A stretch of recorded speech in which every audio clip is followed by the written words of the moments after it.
Chapter 2. Egesikhora's Heroics. Medegethion, a month that had always been hot in Attica, turned out to be particularly scorching during the last year of the 110th Olympiad. The sky, always so clear and deep that even the foreigners marveled at it, acquired a tinge of lead. Crystal clear air that always gave the statues and structures miraculous distinction, shimmered and fluttered, as if someone had tossed a cover of uncertain and fleeting changefulness upon Athens. Like a cover of deceit and distortion, so typical for the desert countries on the distant southern shores. Thais stopped going swimming when the road became too dusty. She only went riding at dawn from time to time so she could feel the wind from the swift gallop upon her flushed skin. Afternoon heat settled heavily upon the city.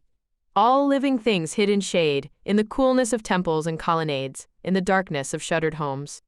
Only the wheels of a lazily rolling cart or the hooves of a sweaty horse with a shade-seeking rider rumbled down the pavement.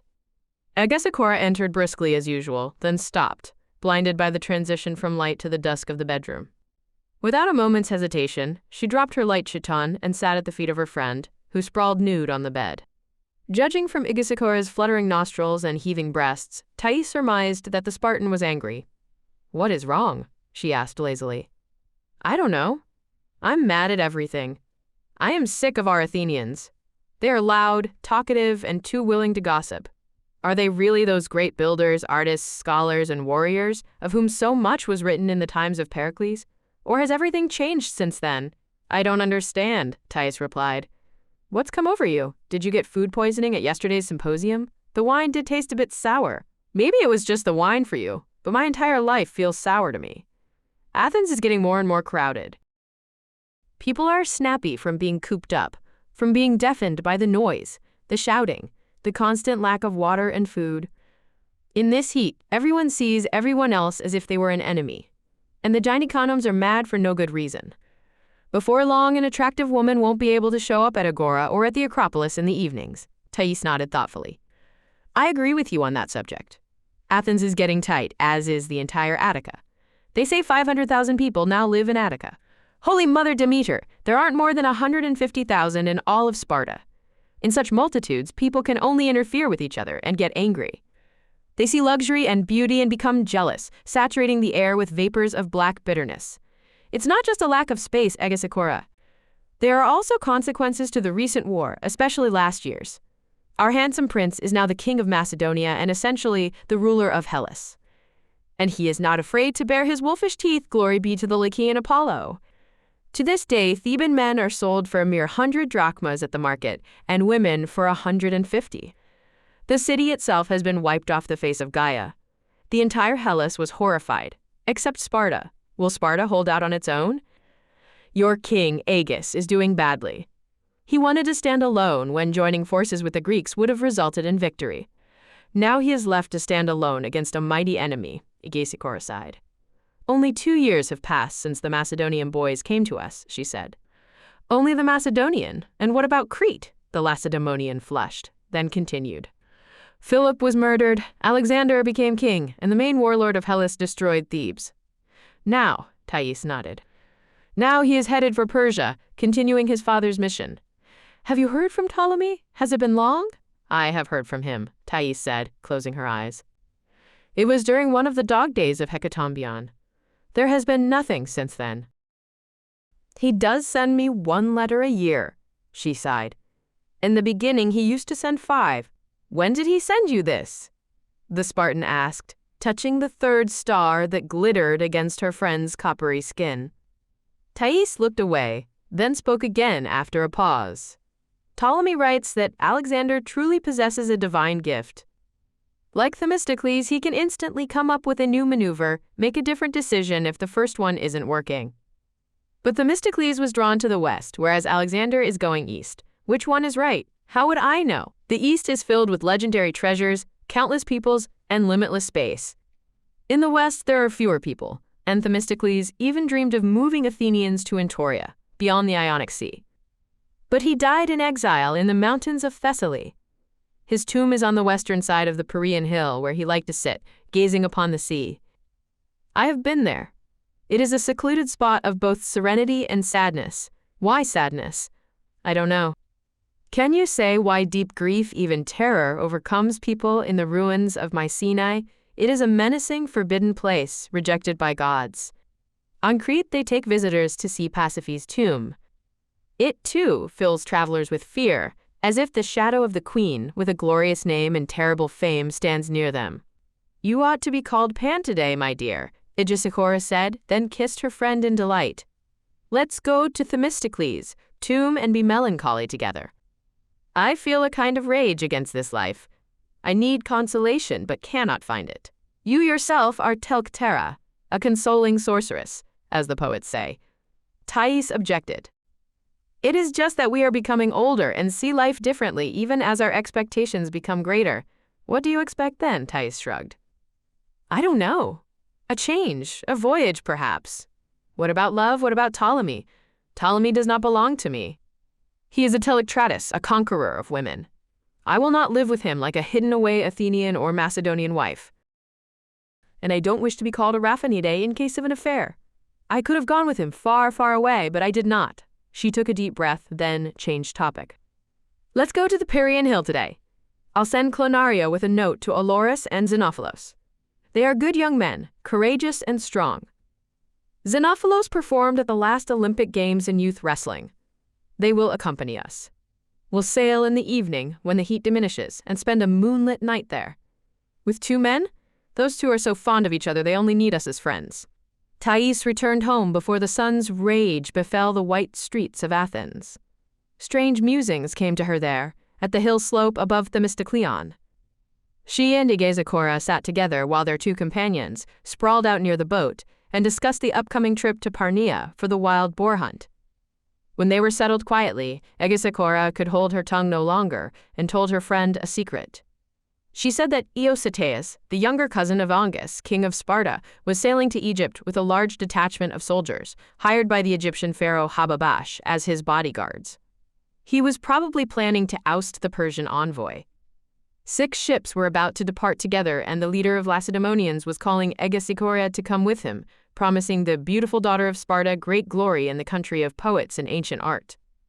Egesikhora held Thais tightly against her and tried to talk her into coming with her to the legendary Egypt. She'd be able to visit Crete, and with such reliable guards, she needn't fear pirates or thieves. Thais reminded her friend of what Nearchus had told them both about the demise of the ancient beauty of Crete, the disappearance of the original population, the squalor that presently reigned on the island, decimated by uncontrolled attacks and wars of various tribes. As a result of fires and earthquakes, the palaces of Knossos and Festus had turned into piles of rubble, the natives had left, and no one could read the inscriptions in the forgotten language.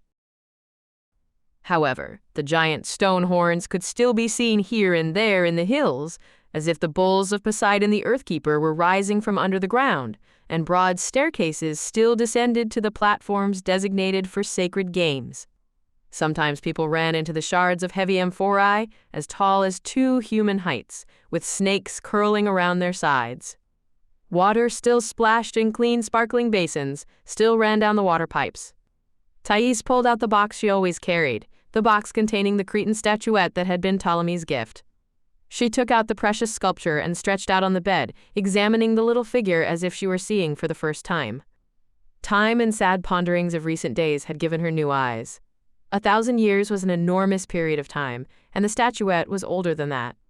The splendid Athens hadn't even been around then, and heroic Theseus had yet to travel to Knossos to slay Minotaur and to crush the mighty sea-state.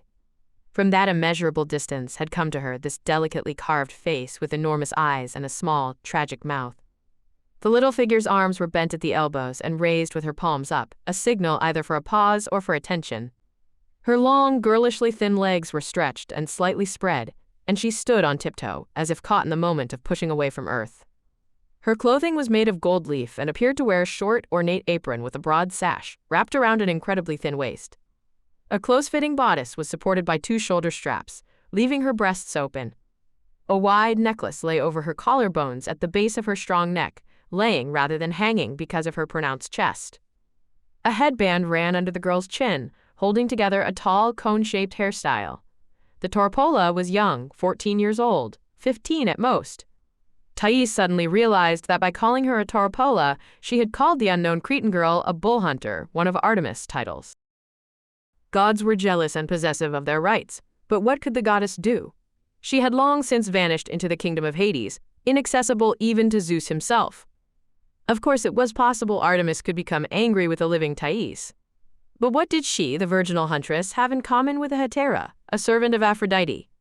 Thais calmly resumed her examination of the statuette. There was nothing childish left in the face or figure of the watchful girl. More than ever before, Thais was moved by her tragic mouth and fearless gaze. This girl knew what was coming. Her life was to be short, having been dedicated to the deadly game, the dance with the long-horned spotted bulls, which were considered to be the embodiments of Poseidon the Earthshaker. The Tauropola girls were the main participants in the sacred ritual.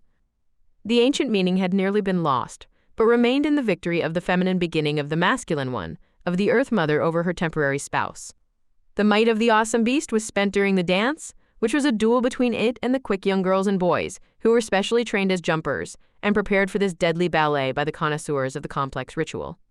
Cretans believed that this was a way to dissipate the god's anger as it matured slowly and inevitably in the depths of earth and sea. It was as if the dwellers of ancient Crete had sensed their sophisticated culture would perish from terrible earthquakes and tidal waves. Where had they come from, those distant ancestors of hers? Where had they come from, and where had they gone?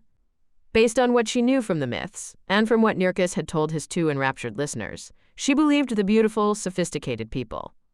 The artists, seamen, and travelers already lived on Crete when the surrounding lands were still inhabited by the savage ancestors of the Hellenians. It was as if a magnolia tree full of spicy, fragrant flowers suddenly grew among the wind-beaten pines and poisonous oleanders. Such was the inexplicably delicate, poetic beauty of the Cretan culture among the coarse, war-loving nomads from the shores of the Inner Sea, which were only comparable to that of Egypt. Her slave, Clonaria, came in, shaking her coarse-haired, closely cropped head. "That man is here," the girl said, and her voice shook from her deeply ingrained hatred toward the trader of human merchandise. Thais returned to reality. "Take the money box, count out 3 minas worth of owls, and give it to him," the slave laughed. Thais smiled and gestured her to come closer. "Let's count together. 3 minas are 180 drachmas. Each owl is 4 drachmas, for the total of 45 owls. Got it?" "Yes, Kyria." "Is that for the Theban?" "It's not much," the girl said, giving a disdainful chuckle. "Yes, you cost me more," Thais agreed. "But do not judge quality based on price. Everyone is different, and just because you cost much, you can be sold cheaper." Before Thais had even finished speaking, Clonaria had pressed her face to her knees. "Kyria, don't sell me when you leave. Take me with you." "What are you talking about? Where am I going?" Thais asked, brushing the girl's hair off her forehead. "We, your servants, are afraid you are going somewhere. You don't know how terrible it would be to end up with someone else after you've been so kind and beautiful. Are there so few good people in the world?" "Few people like you, mistress." "Do not sell me." "Very well, I promise you. I'll take you with me, even though I am not going anywhere." "How is the Theban girl?" "After we gave her something to eat, she washed for so long that she used up all the water in the kitchen. She is sleeping now, sleeping as if she hasn't had any sleep in a month." Thais nodded her approval. "Now, off with you. The trader is waiting. And don't bother me anymore. I want to sleep." Clonaria quickly counted off the silver and ran out of the bedroom, a smile on her face. Thais rolled onto her back and closed her eyes, but sleep wouldn't come. She was too wide awake after the nighttime trip and the emotional discussions with her friend. When they docked in the Pyrrhian harbor, the port was already full of people. Leaving their boat in the care of their 2 friends, Thais and Egesikhora decided to take advantage of the relative coolness of Lucano, the white southern wind, and strolled along the large market where trade was already going at full speed. The minor slave market was located at the intersection of the Phaleron and Midwall Pyrrhian roads. The well-packed, dusty square was bordered on one side by long, low barracks that had been rented out to the slave traders. This market consisted of coarse slabs of stone and boards of the platforms, polished by the feet of countless visitors. This was in contrast to the large raised platform of pale marble which stood in the shade of a roofed colonnade within the walled-in porticos, ornamenting the major slave market in Athens, 15 stadiums from here. Both heterae headed around, following the side path. Thais' attention was attracted by a group of emaciated people displayed at the edge of the market, huddled pathetically on a separate wood platform. The group included 2 women, barely covered by their tattered clothes. Without a doubt, they were Hellenians, most likely Thebans. Most of the citizens from the decimated Thebes had been sent to the distant harbors and long since sold. This group of 4 men and 2 women had probably been brought here to the port market by some rich landowner with the intent of simply getting rid of them. Thais was appalled by the sight of free citizens of what had once been a famous city, dumped here with so little respect. A tall man paused before the platform. His face was powdered and framed by a thick beard and large curls. Thais thought he was possibly a Syrian. With a careless flick of one finger, he ordered the trader to push forth the younger of the 2 women. She was an attractive girl of about 18, not tall in height, as was typical for Hellenian women. Her cropped hair sat at the back of her head in a thick punch, held by a narrow blue ribbon. Judging by the thickness of her hair, Thais could see what splendid braids the Theban girl would have once had. "Price?" the Syrian asked, his chin lifted at a haughty angle. 5 minas. That's practically free, I swear by Athena Alea. You are mad. Is she a musician or a dancer? No, but she is virginal and beautiful. The potential buyer frowned, examining her as if she were a piece of meat. That is questionable. She is a war trophy. Look at the outlines of her hips and breasts. I'll give you a mina or 2. That is my last offer. A slave like that won't be sold in Pyrrhia, but will be displayed in Athens. Undress her. The trader didn't move, so the buyer himself yanked off the slave girl's last covering. Mortified, she clung to the shred of worn-out fabric and turned sideways. The Syrian buyer gasped, and the passers-by burst out laughing. The girl's round bottom was ornamented with swollen stripes from a lash. They were fresh and red, crisscrossed by previously healed scars. "You scoundrel!" the Syrian yelled, showing good mastery of the Attic dialect. Grabbing the girl by the hand, he found the marks of leather straps that had been used to tie her hands. He then lifted the cheap necklace dangling around her neck and uncovered a scar from a leash. The trader jumped forward, placing himself between the Syrian and the girl. 5 minas for a stubborn bit of a girl. Who has to be kept on a leash? The Syrian demanded. You can't trick me. She is only good to be a maid or to carry water. After the destruction of the 100-gated Thebes, the girls here have become cheaper. Even the beautiful ones. Houses all around the inner seaports are filled with them. Let it be 3 minas. A real bargain. The subdued trader tried. No, the Syrian frowned at the Thebans, thought it over, then said, I'll give you half, 90 drachmas total. I'll take her to entertain my sailors on the way back. That is my last offer. To show he was serious, the Syrian stepped decisively toward another group of slaves, sitting on a stone platform a few paces away. The trader hesitated, and the exhausted girl paled, or rather grayed, through the layer of dust and sunburn covering her face. Thais approached the platform. She lifted the light gauze scarf that was commonly worn by wealthy Athenian women to protect against dust so that it slid off her raven-black hair. The golden-haired Egesikhora stood next to her, and even the eyes of the slaves being sold shifted toward the 2 beautiful women. While Thais watched, the dark, stubborn eyes of the young Theban widened. The fire of troubled hatred went out of them. Thais recognized before her the face of a person taught to read, appreciate art, and comprehend life. Theanoa, the divine understanding, had left its trace on this proud face. The Theban saw the same reflected in Thais' face, and her eyelashes fluttered, barely able to contain the insane sense of hope that suddenly flared within her. Thais couldn't look away. It was as if an invisible thread stretched between the 2 women. The trader glanced around, looking for the carriage which had brought the 2 beauties. When he saw none, a smug grin touched his lips, but it was immediately replaced by a look of respect when he noticed Thais, 2 male companions just catching up. They were well dressed and shaved according to the latest fashion, both striding imperiously through the parting crowds. I am offering 2 minas, Thais said. No. I was here first, the Syrian exclaimed. At the appearance of Thais, he had returned to stare at the 2 Athenian women. Now he already regretted, as would most people, that someone else might walk away with his potential purchase. You were only offering a mina and a half, the trader objected. I'll give you 2, he turned to Thais. What do you need this girl for? You won't be able to manage her. Let us not argue, she replied and faced the trader. I'll pay 3 as you wanted. Send someone for the money or come to the house of Thais between the hill of nymphs and ceramic. Thais! Exclaimed a man standing nearby, and a few more voices echoed, Thais! Thais! The Athenian held out her hand to the Theban slave girl, both to help her off the platform and as the sign of her ownership. The girl clutched at it like a drowning person at a rope and hopped down, still holding Thais' hand. "What is your name?" Thais asked. "Hesiona," the Theban said proudly. "It is a noble name," Thais said. "Little Isis." The girl stood straighter. "I am the daughter of Astyochus, a philosopher of the ancient family," the slave girl replied. Thais was so weary she didn't even realize she'd fallen asleep. She woke only when the window shutters were being opened toward not the southern wind from the sea that lifted the heavy heat from the Athenian streets this time of year. Scorching temperatures weakened the passions of Aphrodite's admirers, and not a single symposium was scheduled over the next few days. In any case, Thais had at least 2 or 3 free evenings. She realized it had been many days since she'd last gone to read proposals at the ceramic wall, and thought she might do that later on. Thais, feeling fresh and rested, decided to dine alone. She knocked on the table twice and ordered Hesiona to be brought to her. The girl entered, smelling healthy and clean. Thais could see she was embarrassed by her dirty hymation.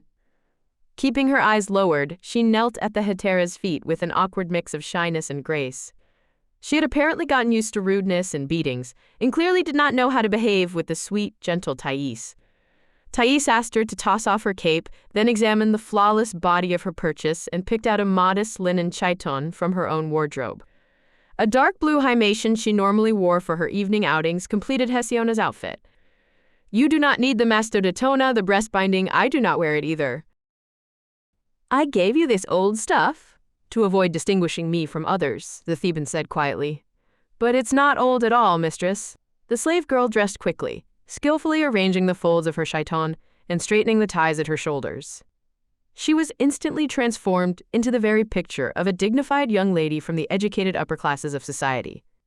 Looking at her, Thais realized that the beautiful Hesiona had caused inevitable hatred among her former mistresses, since they would have been devoid of all the qualities with which their slave was endowed.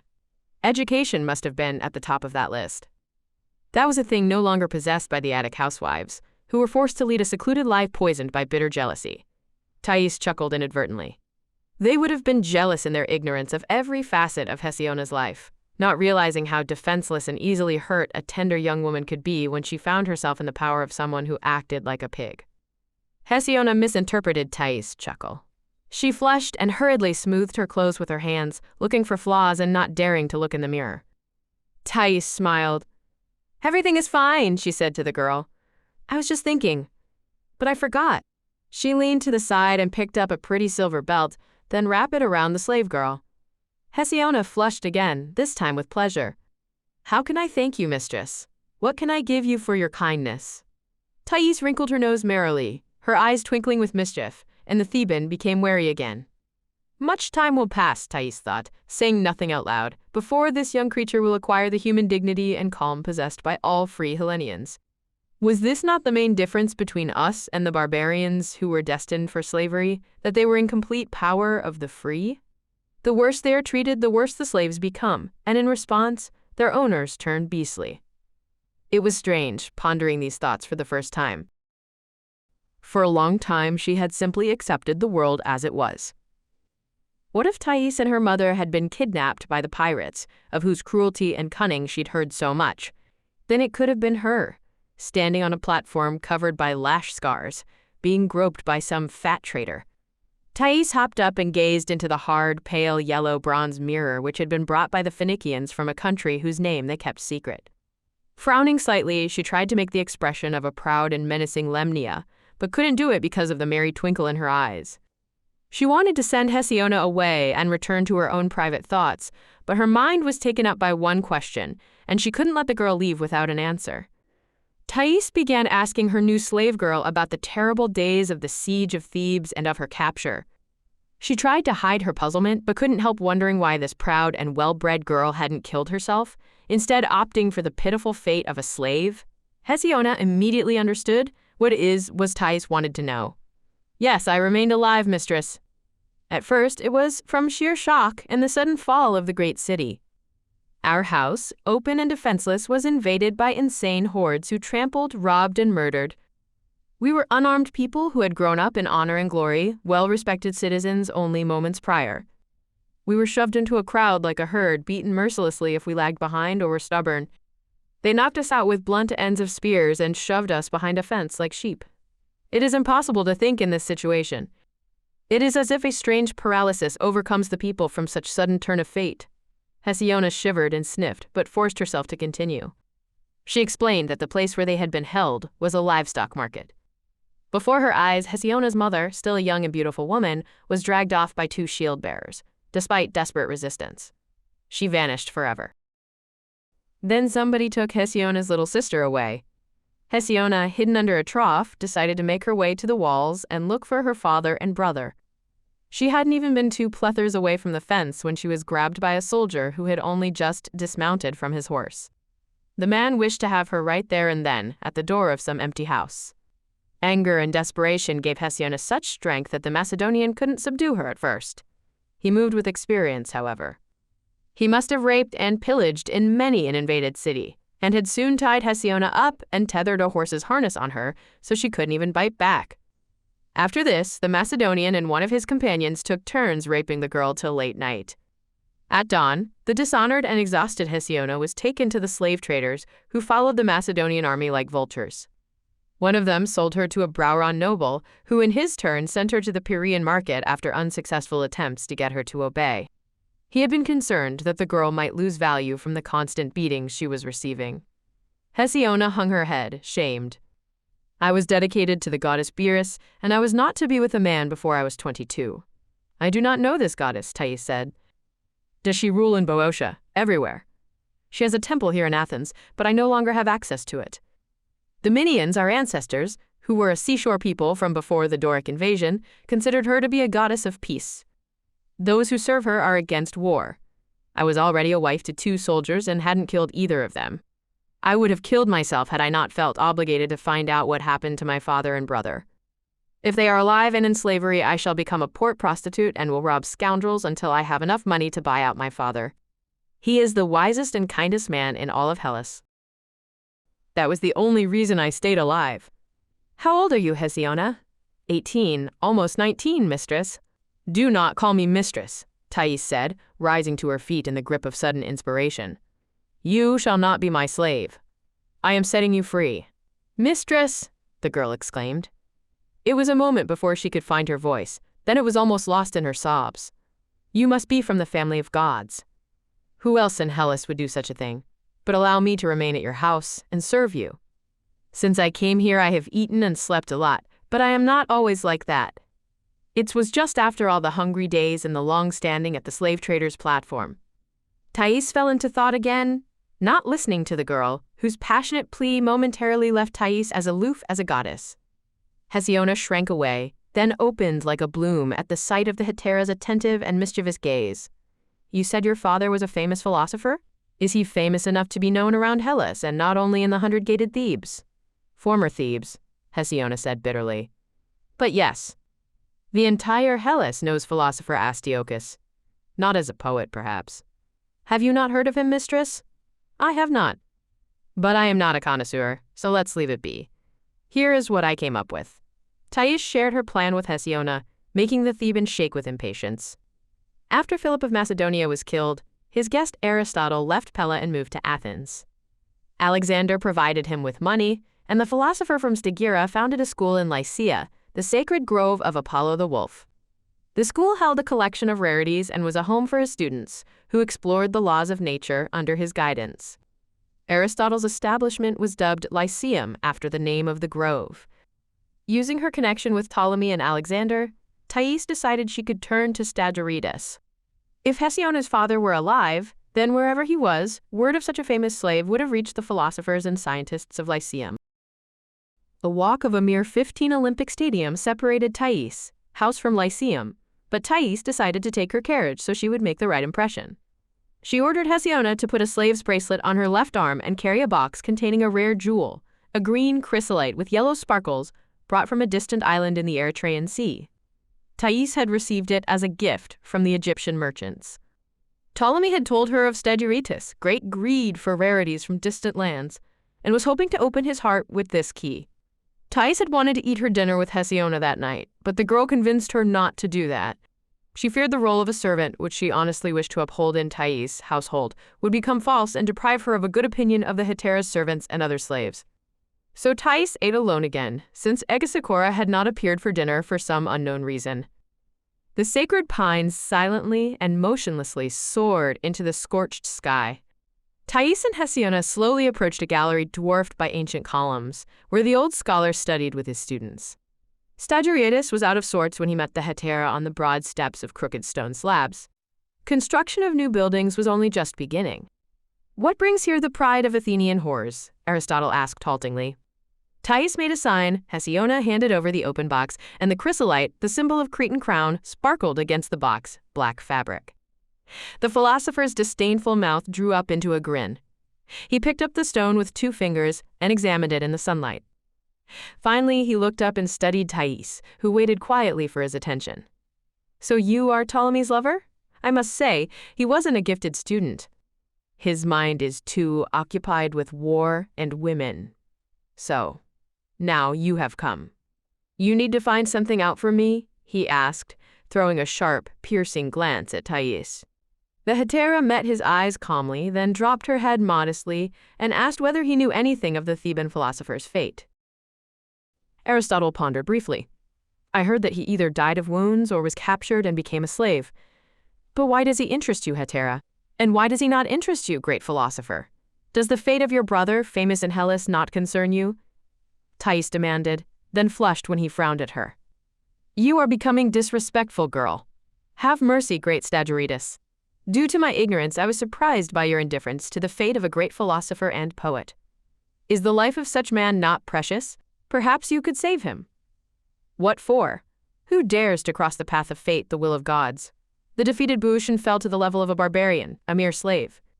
You can consider that philosopher Astyochus no longer exists, and forget about him. I do not care whether he was thrown into silver mines or is milling the grain for Carian bakers. Each free person chooses his fate. The Boeotian made his choice, and even the gods dare not interfere." The famous teacher turned away.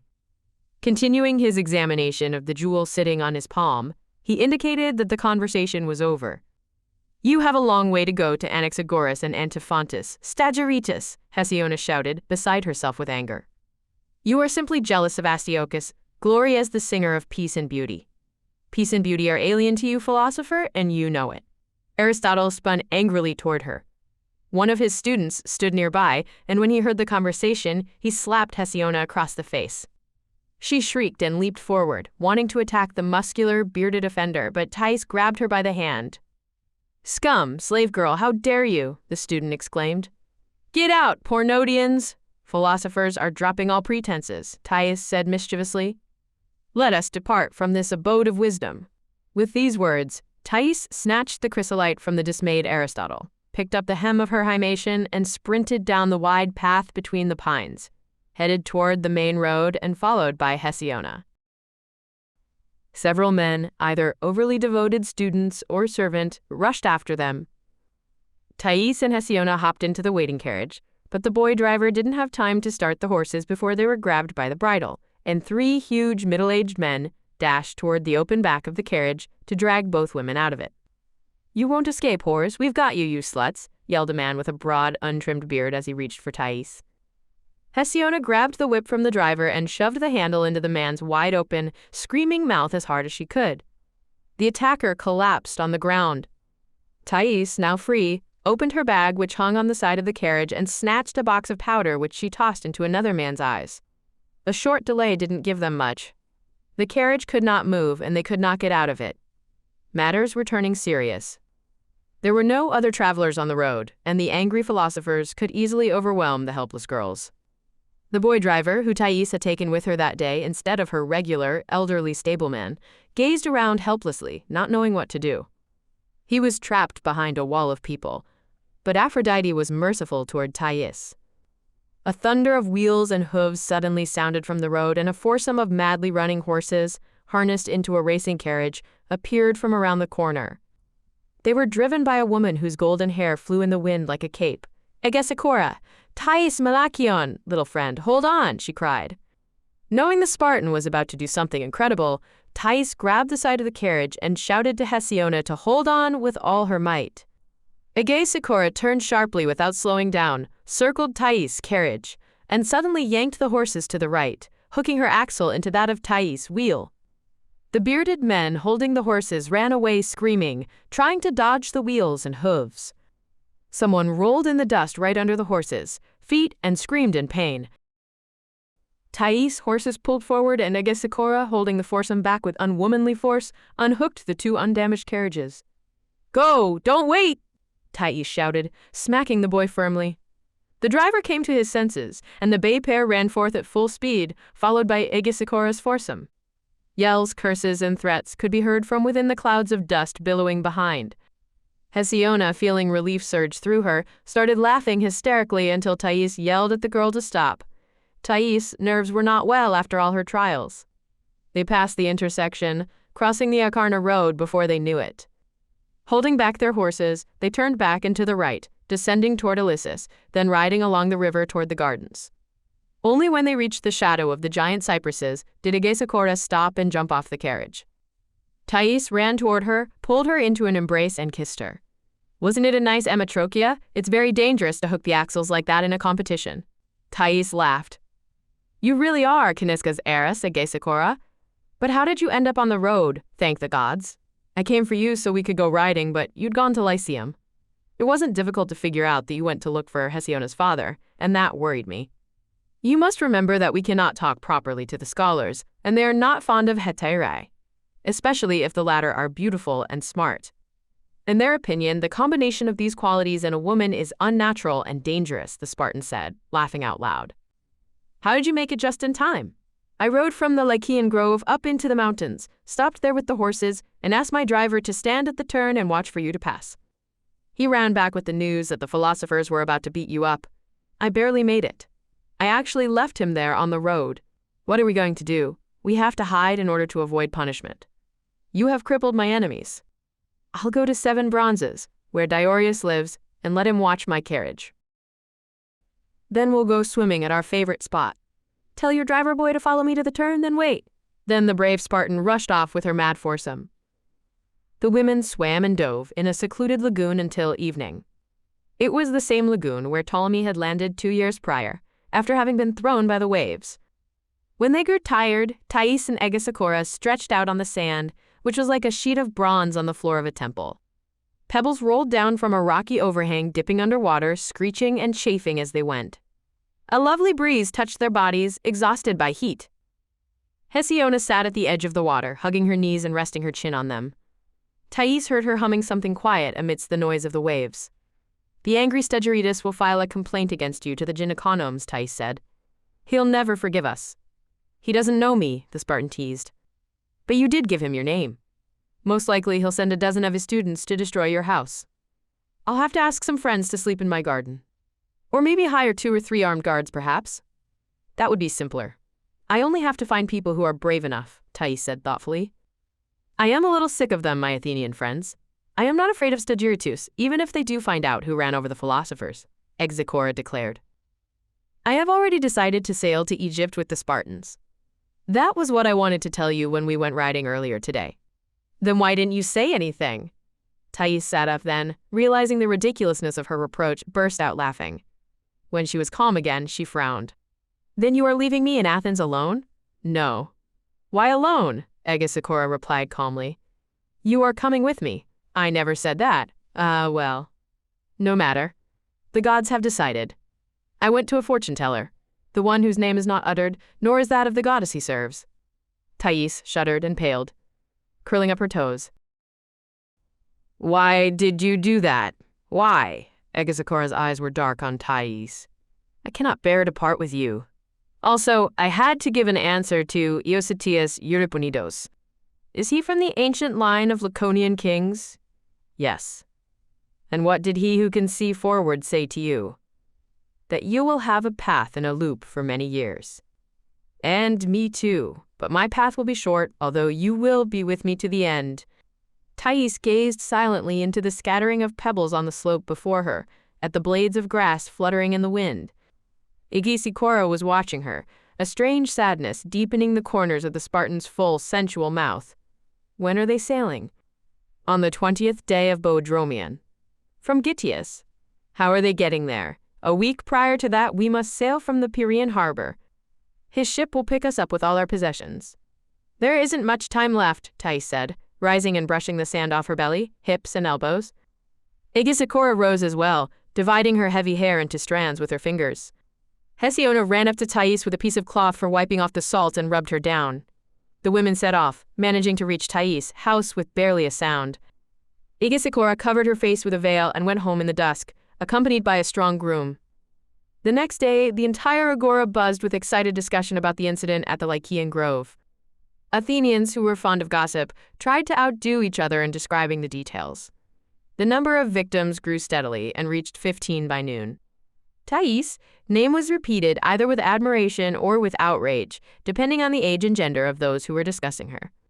All respectable women agreed that ta metotin Cressa, that Cretan on her mother's side, had to be taught a lesson for being so audacious as to disturb the peace of the great scholar's abode.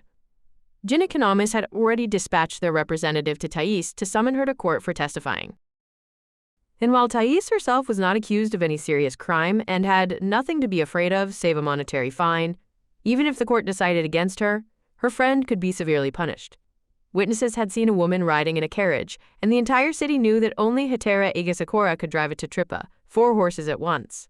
Her benefactors managed to delay the case, but it became known that the son of a wealthy and influential citizen, Aristotem, had been crippled by wheels and hooves. 3 more of stagiritis. Students demanded satisfaction for broken ribs, an arm and a leg.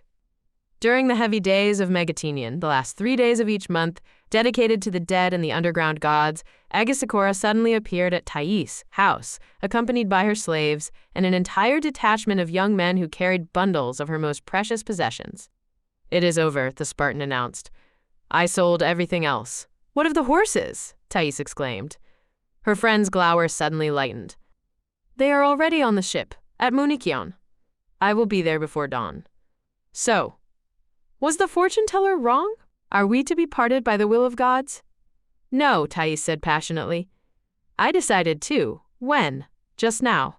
The Lacedaemonian squeezed her friend in her arms, wiping tears of joy against her hair. "But I need time to get ready."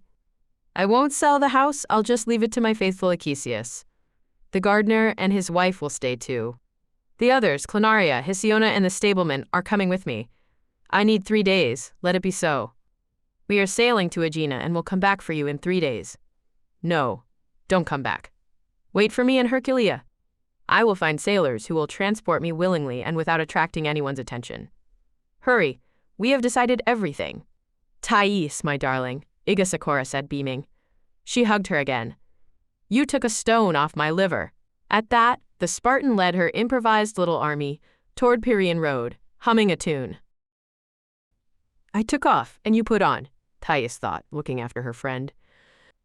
Beloved constellation shone over the black tips of cypresses, having heard so many of Thais' silent prayers to Aphrodite Urania. The hetera sensed an unusual longing, as if she were forever leaving the great city, the focus of powerful beauty, created by dozens of generations of Hellenian artists. She sent Clonaria to get Talmud, a powerful athlete living nearby. Armed with a dagger and a copper bat, he had often accompanied the hetera when she'd wanted to wander around at night. Thais paid well, and Talmud stepped after her silently, not interfering with the girl's simple enjoyment of the night, stars and statues of gods and heroes. That night, Thais meandered toward Pelastikon, the wall of enormous stones erected by the distant ancestors at the foot of Acropolis. Perhaps it had been built by the mighty people, whose blood flowed through the veins of the half-Cretan. These stones had always attracted Thais. Even now she touched one slab and pressed her entire body against it, feeling its timeless hardness and warmth through her thin chiton. The darkness of the moonless night was akin to translucent black fabric. Such a sensation could only be experienced in the clear, light-bearing air of Hellas. The night dressed everything in a delicate veil, akin to that on a statue of the nude Anachita in Corinth, hiding, yet simultaneously revealing the unknown depths of mysterious sensations. Thais quietly ascended the worn steps toward the Temple of Victory. A distant light flashed from behind Pnyx, a lantern over Barathron, the terrible abyss, reminding Athenians of the wrath of Poseidon, the Earthkeeper. Sacrifices to the menacing underground gods and Erinyes were thrown there. Thais wasn't thinking about Hades yet, and she hadn't done anything to anger the goddesses of retribution. Gods were jealous, that much was true. Remarkable beauty, happiness, success, and admiration, all things Thais had enjoyed in abundance since the age of 15, could bring on the anger of the gods. Disasters would surely follow. Wise people wanted success and failures to follow each other in equal measure, happiness mixed with sadness, hoping that by approaching life this way, they would be protected from the more devastating blows of fate. Thais thought it ridiculous. How could one buy happiness by groveling before gods and begging them to send you misfortune? The cunning goddesses could inflict a blow so painful that any happiness would feel bitter after it. No. It was better to ascend to the top of the mountain like Nika, and if a fall were to follow, then let it be forever. Thais drew her eyes from the little light over Barathron, thinking she ought to bake a magus tomorrow, a sacrificial pie for Hecate, the goddess of road crossings.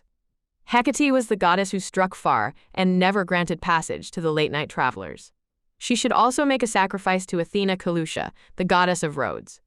Oh, and she shouldn't forget Aphrodite Euploa, the goddess of trouble-free sailing. No trouble there. Egesikhora would take care of that. Thais, light footsteps resonated under the colonnade of her favorite temple to Nika Epteros. There, she sat on the steps for a while, gazing upon the tiny lights that twinkled on the streets of her beloved city like fireflies scattered in the wind, as well as at the Piraean lighthouse and 2 low lanterns of Munichia. With a sigh, she realized Egesikhora's ship would have already entered the Saron Gulf and turned south to the nearby Aegina. Thais descended toward Agora. As she passed the old, deserted temple of night, Niktun, 2 night ravens, owls, flew by her right side, a double good omen. Many of these sacred birds of the goddess Athena flew around the city, but such coincidence was the first one for Thais. Sighing with relief, she sped toward the massive, glum walls of the ancient sanctuary of Mother Goddess. After the decline of the ancient Minian religion, the sanctuary had become a municipal archive of Athens. However, those who continued to believe in the might of Rhea and the feminine beginning in the world came here at night to press their forehead against the cornerstone and receive a warning of any upcoming danger. Thais did so, pressing both her forehead and her temples to the time-polished stone, but didn't hear either a light hum or the barely there shaking of the wall. Rhea Kibala knew nothing, and therefore nothing threatened the Hetera in the near future. Thais rose, then almost ran toward Ceramic and her house, moving so swiftly that Talmud grumbled behind her. Laughing, the Hetera waited for the athlete, threw her arms around his neck, and rewarded him with a kiss. Slightly overwhelmed, the big man snatched her up in his arms and carried her home, despite her laughing protests. On the day Thais designated for her departure, the weather changed. Gray clouds piled up in the mountains and hung low over the city, powdering the golden marble of statues, walls, and columns with a tinge of ash. Eurocladion, a strong northeast wind, justified its nickname of the one rising broad waves and swiftly propelled Thais, little ship, toward the island of Aegina. Thais stood at the stern, turning her back to the departing shore of Attica and giving herself up to the soothing roll of the ship over the swell. She couldn't shake off the memory of a stranger she had met the day prior, a warrior with scars on his arm and face, which he'd half covered with a beard. The stranger had stopped her at the Tripod Street, near the statue of Satyr Periboton, by Praxiteles. Clear, perceptive eyes had stared at her, and the Hetera felt deep in her soul that she could never lie to this man. "You are Thais," he said in a deep, low voice, "and you are leaving our Athens to follow Chrysochoma the Spartan." Thais nodded, silent with awe. "Athenian state must be doing poorly if beauty is abandoning it," he said. "Beauty of women, arts and crafts, all things beautiful used to converge here. Now they run away from us." She felt a need to defend herself. "I feel, stranger, that my compatriots are more occupied these days with cheating their competitors in war and trade, instead of admiring that which their ancestors and their land has created." "You are right, O young one. I am a friend of Lysippus, the sculptor, and a sculptor myself. Soon we shall be off to Asia to meet with Alexander. You are headed the same way. Sooner or later we shall meet there." "I do not know. It is unlikely. My fate draws me in the other direction." "No," he said calmly, shaking his head. "It shall be so. Lysippus is there. He has long wanted to meet you, and so have I. But he has his own desires, and I my own." "It is too late," the Hetera said, genuinely sorry. Attention of one of the greatest artists in Hellas was flattering to her. There were beautiful legends told of love between Praxiteles and Phryne, Phidias and Aspasia. He smiled. I didn't say now. You are too young. We require maturity of body for our purposes, not fame. But time will come, and you will not refuse me then. Julien! The stranger departed without naming himself, taking broad, dignified strides. The bewildered Hetera returned home with the memory of their meeting imprinted on her mind.